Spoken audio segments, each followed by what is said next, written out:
Durant la semaine, j'avais vraiment à cœur d'amener quelque chose sur l'Église. Et puis, des fondements d'Église. Il y a beaucoup à dire sur l'Église, hein, avec un grand E, premièrement, l'Église universelle, mais aussi les églises locales. Mais j'ai déjà partagé ça il y a longtemps, dans le temps que on s'appelait Église Maison des Îles. Et c'est vraiment ça qui m'est comme venu quand j'ai su que Perry ne pouvait pas être avec nous ce matin. Les 4 E de la vie de l'Église. Ça, c'est mon titre. Les 4 E de la vie de l'Église. Mais vous les donner, si vous voulez tout de suite les prendre en note. Pardon? T'en souviens? Aïe, aïe. Avec telle mémoire, cet homme-là, c'est pas croyant. Je prie que Dieu me donne une mémoire autant que Stéphane en a une. Fait que les 4 E, c'est premièrement, c'est l'engagement. L'engagement. Engagez-vous, qui disait. Vous fait-tu penser à quelque chose, ça? Engagez-vous, qui disait? C'est Astérix. Astérix et Obélix, oui. Les Romains. Les Romains. Il n'était pas trop content de s'engager. Le deuxième, c'est l'édification. Après ça, on va décortiquer ça un petit peu. Le troisième, c'est l'exhortation. Et le quatrième, c'est l'exemple. Donc, engagement, édification, exhortation, exemple. L'engagement. On va commencer avec ça. Puis, si vous êtes ici ce matin, c'est parce que vous êtes engagé, justement. Hein? Dans Hébreux 10, les versets 24 et 25, je vais le lire ici, je le lis dans mes notes, ça donne bien, il n'y a pas besoin de fouiller moi-même. Et si vous n'avez pas vos Bibles ou si vous voulez fouiller, vous avez bien beau, on n'aura pas beaucoup de versets à partager. Hébreux 10. Hébreux 10, versets 24 et 25. Hébreux. Allez aux Hébreux. Et je ne sais pas, je ne me souviens plus ici dans quelle version j'ai ça, mais je pense que c'est la Louis II. Ça, c'est par rapport à l'engagement. On va vous laisser le temps de fouiller. Hébreux. Ça dit, veillons les uns sur les autres pour nous exciter à la charité. Ouais, c'est Louis II, ça, parce que dans la version sommaire, ça doit parler de l'amour. Pour vous exciter à l'amour et aux bonnes œuvres. Donc, veillons les uns sur les autres pour nous exciter à la charité et aux bonnes œuvres. Verset 25. N'abandonnons pas notre assemblée, comme c'est la coutume de quelques-uns, mais exhortons-nous réciproquement, et cela d'autant plus que vous voyez s'approcher le jour. Imaginez, dans le temps, l'auteur de l'Épître aux Hébreux, il voyait s'approcher le jour. On le voit-tu, nous autres, s'approcher le jour? Ça, c'est le jour du retour du Seigneur, hein? Ici, dans ce contexte-là. Donc, n'abandonnons pas notre assemblée, notre rassemblement. Dans certaines versions, ça peut être écrit aussi, n'abandonnons pas notre rassemblement. C'est important de s'assembler. L'Église, on a besoin les uns des autres. Hein? Vous avez vu ici les uns les autres. Ça apparaît souvent dans la parole de Dieu. Souvent, Paul a parlé de ça, le besoin qu'on a les uns les autres. Et des fois, c'est plus facile avec les uns, comme on dit, puis des fois, c'est un petit peu plus difficile avec les autres. Non, c'est une joke, là, mais c'est vrai aussi. Merci, Sylvain. Et c'est important de s'exhorter, c'est important de veiller les uns sur les autres, de prendre un temps ensemble, comme les mercredis. Mercredi, la semaine dernière, c'est-à-dire, Louise m'a appelé à la maison parce qu'on fait nos rencontres, en tout cas ceux qui peuvent être disponibles les mercredis après-midi ou le mercredi soir. Mais là, ce fois-là, Louise a dit François, qu'est-ce que tu en penses si j'invitais tous les gens du mercredi à venir souper à la maison? Que j'ai dit oui, merci, ouais, ça a de l'allure. Elle a dit je vais faire un gros macaroni à la viande, puis tout ça. Fait que j'ai trouvé ça spécial, Louise qui nous invite chez eux à un souper. Puis ce que j'ai trouvé le plus spécial, je dirais, c'est qu'elle m'en a parlé. Elle a demandé qu'est-ce que tu en penses, François, de ça. Et puis ça, je trouve que c'est un respect. Merci, Louise. C'est vraiment un respect de consulter avant, puis tout ça. Puis là, j'ai dit, elle est allée plus loin que ça, Louise. Elle est allée plus loin que ça. Elle dit, je vais appeler tous ceux qui viennent le mercredi normalement, puis je vais lui dire que je les invite à souper. Fait que ça a été vraiment, ça a vraiment touché mon cœur ce que tu as décidé de faire. Puis tout ça, finalement, a fait en sorte que dans notre rencontre qu'on avait, on a eu vraiment un bon temps en passant, là. Dans la rencontre qu'on avait, je pense que c'est Sylvette qui a proposé pourquoi qu'on ne ferait pas ça tous les mercredis, se rencontrer à 5 heures, puis emmener notre lunch ou manger ensemble, puis après ça, louer le Seigneur. Donc, un 5 à 7 dans le fond. Je pense que c'est toi qui en avais parlé, Sylvette. Fait que j'ai trouvé ça. Là, on a dit oui, hein, tout le monde qui a pas mal d'accord. C'est comme ça que le corps fonctionne, le corps de Christ. C'est pas quelqu'un qui décide de faire quelque chose de lui-même. Il y a une consultation, qu'est-ce que vous en pensez, tout ça, comme Sonia disait dans sa prière tantôt, on est tous égaux. On est tous égaux. Il n'y a pas plus, on a juste des rôles différents, tout simplement. C'est ça. Êtes-vous d'accord avec ça? Oui. Bon. Fait que c'était important d'être ensemble. En tout cas, comme j'ai dit tantôt, on a vraiment vécu un bon temps ce matin avec vous. Puis je sais que vous parlez dans ma vie. En tout cas, si vous ne parlez pas dans ma vie, vous pouvez parler dans ma vie. Je vous donne le droit, hein, de dire Hey François, là, tu sais, telle chose. Et je peux faire le massage joue à deux, ce petit jeu-là. Pardon? Je vais le faire pour... Oui, merci. Mais c'était juste pour donner un exemple du fait que tu as consulté, puis après ça, on s'est entendu ensemble, puis on va commencer à faire ça. Là, ça, c'est l'engagement. L'édification. C'est quoi la définition de l'édification? D'une définition, je dirais, peut-être pas du dictionnaire, là, mais de croyant. L'édification, c'est contribuer au progrès spirituel, à la croissance dans la foi et à l'affermissement dans la vérité. Donc, contribuer au progrès spirituel les uns les autres, à la croissance dans la foi, à notre croissance les uns les autres, hein, parce que c'est souvent ça, et ça devrait être ça, et l'affermissement dans la vérité. Donc, s'affermir ensemble comme Église. On a besoin les uns les autres, comme j'ai dit, puis je pense que je vais le répéter, puis je vais le répéter encore. Et on a besoin d'être édifiés aussi, parce que là, vous pouvez tourner, si vous voulez, dans 1 Thessaloniciens, chapitre 5, verset 11. 1 Thessaloniciens 5, 11, sinon prenez la référence. C'est l'apôtre Paul encore ici. Tantôt, c'était Hébreu, c'est l'auteur des Épîtres aux Hébreux. En passant, ils ne savent pas c'est qui. On ne sait pas vraiment qui est l'auteur des Épîtres aux Hébreux. Il y en a qui disent que c'est Paul, mais ce n'est pas certain. D'après les écrits et tout ça. 1 Thessaloniciens 5, 11. Couragez-vous. Les uns les autres. Ça, c'est la vie de l'Église. C'est pourquoi exhortez-vous réciproquement.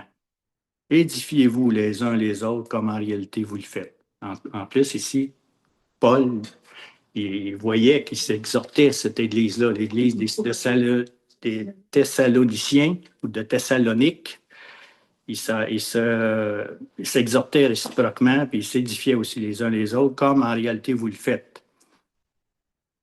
Et un autre passage, peut-être qu'on n'aura pas le temps de tourner, Louise, mais il y a un autre passage, Romains 14, 19. Ici, Paul s'adresse aux Romains, l'Église de Rome, dans le fond. Il dit « Ainsi donc, recherchons ce qui contribue à la paix et l'édification mutuelle. » Donc, l'édification, c'est pas juste dans un sens. Oui, c'est correct de venir à l'Église puis avoir une parole, que quelqu'un apporte la parole et tout ça. Mais l'édification, ça peut se faire même dans la semaine. C'est pas juste le dimanche matin, là. Ça peut même se faire dans la semaine. Donc, rechercher ce qui contribue à la paix et à l'édification mutuelle. Ça, c'est Romains 14, verset 19. Et Romains 15, un petit peu plus loin, verset 2, ça dit que chacun de nous complaise au prochain pour ce qui est bien en vue de l'édification. Là, est-ce que quelqu'un peut me dire, me lire dans une autre version, OK? Romains 15, verset 2.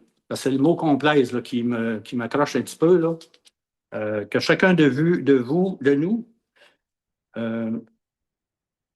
cherchant toujours Oui. ce qui contribue à favoriser la paix et à nous faire grandir les uns les autres dans la foi. OK, ça, c'est Romains 15, 2. 14, non, c'est 14, OK. 19. OK, Romains 15, 2, Cécile, dans la Sommeur. Que chacun de nous recherche la satisfaction de son prochain pour le bien de celui-ci en vue de l'aider à grandir dans la foi. Non, l'édification, c'est de l'aider à grandir dans la foi. Fait que c'est ça, l'Église. La vie de l'Église, c'est les uns les autres. On parle, on s'exhorte mutuellement, on s'encourage mutuellement, on s'engage les uns envers les autres. Et c'est la vie d'Église. C'est une vie d'Église là, qui devrait se manifester ici à l'Église à Boué. Êtes-vous d'accord? Yes. Le troisième point, c'est l'exhortation. C'est quoi l'exhortation? C'est encourager quelqu'un à faire quelque chose. Quand Sylvette avait à cœur de faire des petits clips là, d'une quinzaine de minutes pour passer à la radio, ça n'a pas fonctionné, mais moi, je continue à l'encourager. Je veux continuer à t'encourager, Sylvette, peut-être qu'il y a d'autres moyens que Dieu veut que tu utilises, mais je pense que ce projet-là n'est pas tombé à l'eau. Là. Hein? Quand tu es d'accord, ouais. C'est ça. Oui, ça s'enligne pour ça. Bien, gloire à Dieu. Puis si tu as besoin d'aide, mais on peut t'aider là, dans tout ça. Je sais que. Quelqu'un qui fasse pas peur sur Facebook, là, j'entends que Dieu m'a envoyé quelqu'un. Ah, OK. C'est beau. C'est un petit message, ça. Non, non, je sais. Je sais que tu ne mets pas de pression du tout. Ouais. Tout à l'heure, je fais les émissions. Ouais. J'avance là-dedans. Ah, OK, ouais, c'est bon. Fait que dans Romains 12, si vous êtes encore dans Romains, ben tant mieux. Là, on va reculer un petit peu. Tantôt, c'était Romains 14 et 15. Là, on recule un petit peu. Dans Romains 12, 1. Et là, c'est ça, l'exhortation ou encourager quelqu'un à faire quelque chose. Paul dit, je vous exhorte donc, frères, par les compassions de Dieu, à offrir vos corps comme un sacrifice vivant, saint, agréable à Dieu, ce qui sera de votre part un culte raisonnable. Je vous exhorte, je vous encourage. Hein? Dans une autre version, c'est peut-être ça. Je vous encourage à offrir vos corps comme un sacrifice vivant. Remarquez qu'il dit offrir vos corps. C'est assez spécial parce que souvent on dit le corps, c'est juste l'enveloppe du Saint-Esprit, l'enveloppe de notre âme, puis tout ça. Mais Paul ici est vraiment clair, il parle du corps. Le corps. Comme un sacrifice vivant, pas un sacrifice mort. On n'est plus utile quand on va être mort. Hein? On ne sera plus utile sur l'œuvre de Dieu. Oui, OK. Paul, c'était quelqu'un qui exhortait. Un sacrifice vivant, saint. Saint, ça veut dire mis à part. Tu sais, on n'est pas saint. On n'est pas saint dans le sens de, tu sais, on ne fait plus de péché puis tout ça. Là. Saint veut dire mis à part pour Dieu. Agréable à Dieu, ce qui est de votre part un culte raisonnable. Quelqu'un a la version Sommeur qui me pourrait me lire ça? Romains 12, 1. Je vous invite donc, frères, à cause de cette immense bonté de Dieu, à lui offrir votre corps comme un sacrifice vivant, saint et qui plaise à Dieu. Ce sera là de votre part un culte spirituel. Ah, culte raisonnable, un culte spirituel. On continue. Si on va un petit peu plus loin, dans 1 Corinthiens, chapitre 1, verset 10. 1 Corinthiens 1, 10. On est toujours dans l'exhortation. Ou l'encouragement. Ça dit, je vous encourage, frères. Ça, c'est aux Corinthiens. Puis l'église de Corinthe, c'était pas une église qui était parfaite, loin de là. Hein? Paul lui a dû corriger certaines situations dans cette église-là. Puis il a dit, attendez que j'arrive, puis on va régler ça. Il y avait du péché, il y avait toutes sortes de choses qui se passaient là. C'était loin d'une église parfaite. Il dit au verset 10 de 1 Corinthiens 1, je vous exhorte, frères, par le nom de notre Seigneur Jésus-Christ, à tenir tous un même langage, à ne point avoir de division parmi vous, mais à être parfaitement unis. Paul, il est comique. Paul, on dirait que des fois qu'il met beaucoup je dirais, de l'emphase. Tu sais, il n'a pas dit être unis, mais parfaitement unis. Tu sais, souvent, Paul, on dirait qu'il va mettre ces mots, il va utiliser des mots là, qui vont Extrême.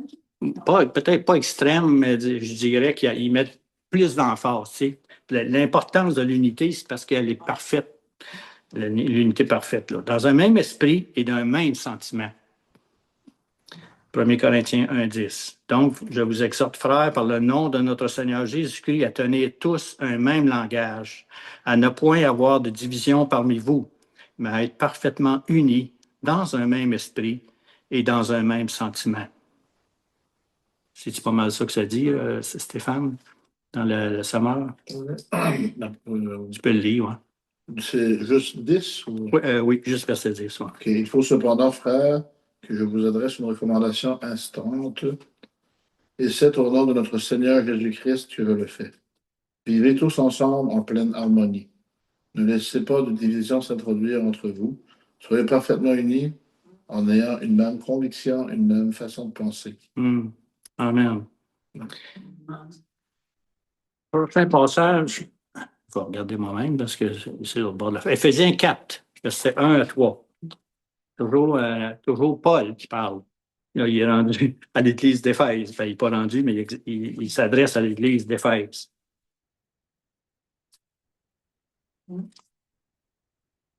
Éphésiens 4, versets 1 à 3. Éphésiens 4. Encore, je vous exhorte, donc, moi, le prisonnier dans le Seigneur, à marcher d'une manière digne de la vocation qui vous a été adressée. Il se voyait, Paul se voyait comme le prisonnier du Seigneur. Spécial pareil. Il n'était pas nécessairement en prison là, quand il a écrit ça. Là. Mais il se mettait comme prisonnier du Seigneur. Seigneur, je suis prisonnier de toi. C'est toi qui tiens ma vie. C'est toi qui es mon sauveur, mon Seigneur. Je vais tout faire pour toi. Je veux vraiment agir dans ce que tu me demandes, à marcher d'une manière digne de la vocation qui vous a été adressée, qui dit ici, en toute humilité, avec douceur, avec patience, vous supportant les uns les autres, encore les uns les autres, avec charité ou avec amour, vous efforçant de conserver. C'est quand je dis qu'il met dans beaucoup je cherche le mot depuis tantôt, c'est pas de la pression, mais vous efforçant à conserver l'unité de l'esprit par le lien de la paix. Faites un effort, faites un effort, autrement dit, de conserver cette unité-là de l'esprit puis dans le lien de la paix. Je vais-tu lire Éphésiens 4, 1 à 3, dans le sommaire, s'il te plaît? Merci. Moi qui suis prisonnier à cause du Seigneur, je vous demande donc instamment de vous conduire d'une manière digne de l'appel qui vous a été adressé. Soyez toujours humbles, aimables et patients. Supportez-vous les uns les autres avec amour. Forcez-vous de conserver l'unité que donne l'Esprit dans la paix qui vous lie les uns aux autres. Amen. Amen. 1 Pierre 2, 11. Et je vais finir avec l'exhortation avec ce passage-là. Après ça, on va parler de l'exemple. Donc, 1 Pierre 2, 11.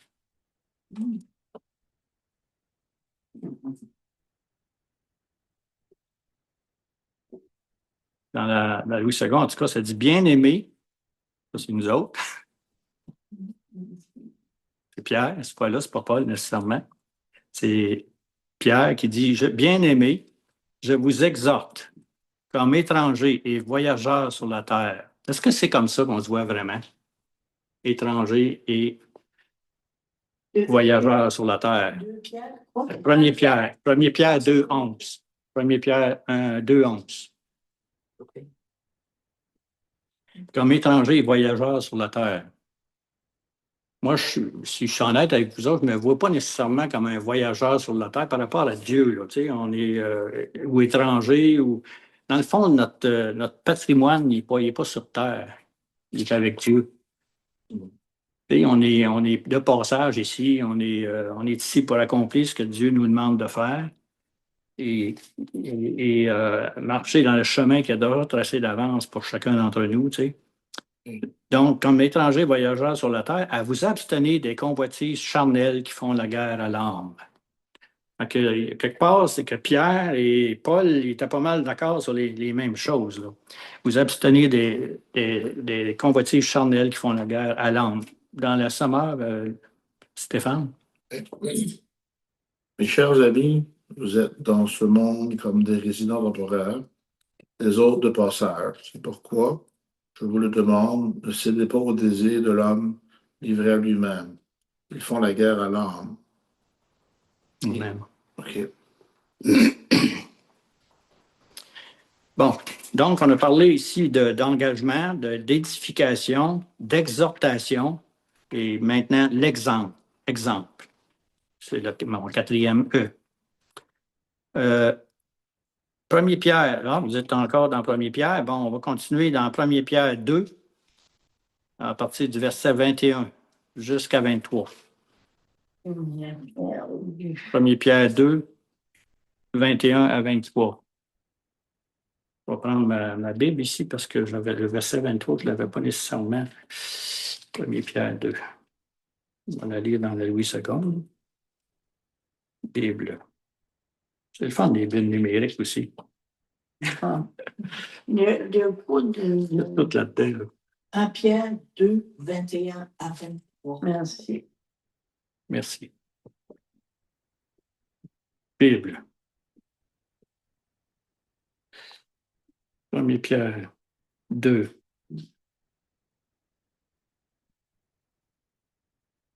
Dans Louis II. Bon, et c'est à cela que vous avez été appelés, parce que Christ a aussi souffert pour vous, vous laissant un exemple afin que vous suiviez ses traces. Voyez-vous le mot exemple qui apparaît ici, là? Vous laissez un exemple afin de vous suiviez ses traces. Verset 22. Lui qui n'a point commis de péché, il parle de Jésus ici, et dans la bouche duquel ne s'est point trouvé de fraude. Lui qui, injurié, ne rendait point d'injure, maltraité, ne faisait point de menaces, mais s'en remettait à celui qui juge justement. Puis on peut continuer, tiens, au verset 24 et 25 quant à ça. Lui qui a porté lui-même nos péchés en son bois, en son corps sur le bois, afin que, mort au péché, nous vivions pour la justice. Lui, par les meurtrisseurs duquel vous avez été guéris. Le mot guéri ici, c'est le mot sozo. Ça peut être guéri physiquement, ça peut être guéri aussi dans le sens de sauver. Vous avez été sauvé, vous avez été guéri, guéri aussi physiquement, pour y être guéri physiquement. Car vous étiez comme des brebis errantes, mais maintenant vous êtes retournés vers le pasteur, le gardien de vos âmes. Donc ici, Pierre exhorte l'Église de façon générale, ou les croyants, du fait que Christ a souffert pour eux, pour nous, puis qu'il nous a laissé un exemple, afin qu'on suive ses traces. Lui qui n'a point commis de péché, dans la bouche duquel n'est point trouvé de fraude. Paul a souvent aussi donné, quand il parlait comme à Timothée, par exemple, ou à Tite, il parlait souvent d'exemples qui, tu sais, je sais qu'il ne faut pas suivre nécessairement un homme, une femme, en tout cas, mais il était quand même un modèle, Paul, pour eux. Tu sais, dans Tite 2, versets 6 à 8, ça dit exhorte. Il parle à Tite, c'est un de ses enfants dans la foi. Il dit exhorte de même les jeunes gens à être modérés, te montrant toi-même à tous égards un modèle de bonnes œuvres. Donc, il exhortait ici Tite à être un modèle de bonnes œuvres, d'œuvres bonnes, et donnant un enseignement pur, digne, une parole saine, irréprochable, afin que l'adversaire soit confus, n'ayant aucun mal à dire de nous. Tu sais, lorsqu'on décide de ne pas pécher et de ne pas entrer dans ses plans, l'adversaire, ben, il nous laisse tranquille à ce moment-là. Il ne peut rien dire sur notre vie, autrement. Il essaie de nous attaquer, mais il ne peut rien dire. C'est Tite 2, versets 6 à 8. Donc, ici, c'est Paul qui exhortait son enfant, un de ses enfants dans la foi, à être un modèle avec un enseignement peu, une parole saine, irréprochable. C'est bien. Pour pas que l'ennemi nous attaque puis ait des choses à dire sur nous. Ah, ben, je t'ai vu faire telle chose. Je me souviens qu'à un moment donné, il y avait quelqu'un qui, c'est pas nécessairement moi, quoi, que nous autres, on prend du vin de temps en temps, puis tout ça. Mais il avait vu quelqu'un me rentrer dans la SAC, la SAC plutôt, la Société des alcools du Québec, pas ici aux îles, là, mais en dehors. Puis là, il avait été bavassé ça au pasteur. Là, j'ai vu un tel, là, je l'ai vu rentrer à la SAC, là, puis il est allé chercher de la boisson, blablabla. Parce que, tu sais, dans les années 80, là, puis même aux États-Unis, là, c'est zéro boisson hein, dans l'Église. Pourtant, Paul a dit à Timothée, justement, il a dit, prends un peu de vin pour soigner ton estomac. Ça doit être. Puis là, il y en a qui vont dire, oui, mais c'était du jus de raisin. C'est drôle, parce que Jésus aussi a changé le vin en eau, ou l'eau en vin. En tout cas, juste une petite parenthèse ici. Fait que, faut pas toujours non plus se fier à ce que les autres vivent ou cette personne-là qui est rentrée dans à la SAC et qui est nécessairement une mauvaise personne. Tu sais, ça, c'est du jugement. Donc, si on continue, je pense que c'est un petit peu avant. Timothée, c'est avant titre, hein, je pense, dans la Bible. 1 Timothée 4. Et je termine avec ça. Versets 12 et 13. 1 Timothée 4.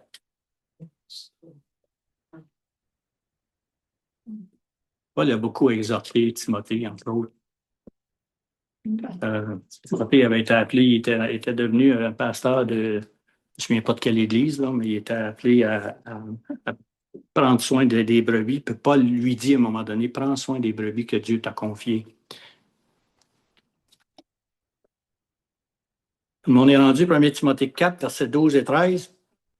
Que personne ne méprise ta jeunesse, mais sois un modèle pour les fidèles, en parole, en conduite, en charité, en foi, en pureté. Jusqu'à ce que je vienne, applique-toi à la lecture, à l'exhortation, à l'enseignement. Applique-toi à la lecture. Donc, il devait lire les Écritures ou l'Ancien Testament, puis les lettres de Paul, probablement, là, dans ces moments-là. L'exhortation et à l'enseignement. Donc, un modèle, être un modèle en parole, en conduite, en amour, en foi, en pureté. C'est pas un si gros trouble que ça ici à l'Église. Là. Quand vous connaissant de plus en plus, on se connaît les uns les autres de plus en plus, vous êtes des bonnes personnes. Je dirais ça de même. Vous n'êtes pas une bonne personne dans le sens de se péter les bretelles, puis devant Dieu, on est parfait, puis on est ici, puis on est ça, parce que Dieu a trop du travail à faire dans nos vies. Il n'a pas fini avec moi non plus. Mais Dieu m'a confié des gens aussi, puis on a une équipe, on travaille en équipe. Hein? On travaille en équipe. Et c'est pour ça que des fois, c'est important aussi d'être redevables les uns les autres, surtout dans le leadership de l'Église. En parlant d'Église, je vais juste finir en vous expliquant ce qui se passe avec le transfert de charte de l'Église, la boussole à l'Église, la bouée. C'est en train de se faire. Les derniers, il y a des documents à signer actuellement. À Granby, ils sont en train de signer des documents pour fermer l'Église de la boussole. Et puis, nous, ils vont nous envoyer ces documents-là, puis on va les signer à notre tour.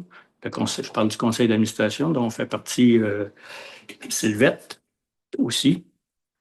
On va les signer à notre tour, puis donc, le chemin est en train de se faire pour qu'on soit une église enregistrée, qu'on puisse nous-mêmes gérer les montants d'argent qu'on a, notre compte en banque et tout ça. Donc, ça progresse. Ça va se faire en 2026, ça, c'est sûr. C'est toutes des choses pour se mettre en règle avec le gouvernement aussi. On ne peut pas émettre des reçus d'impôts comme ça si on n'est pas enregistré auprès du gouvernement, par exemple. Donc, c'est encourageant, ce bout-là. Et je vous remercie de nous soutenir, de soutenir l'Église.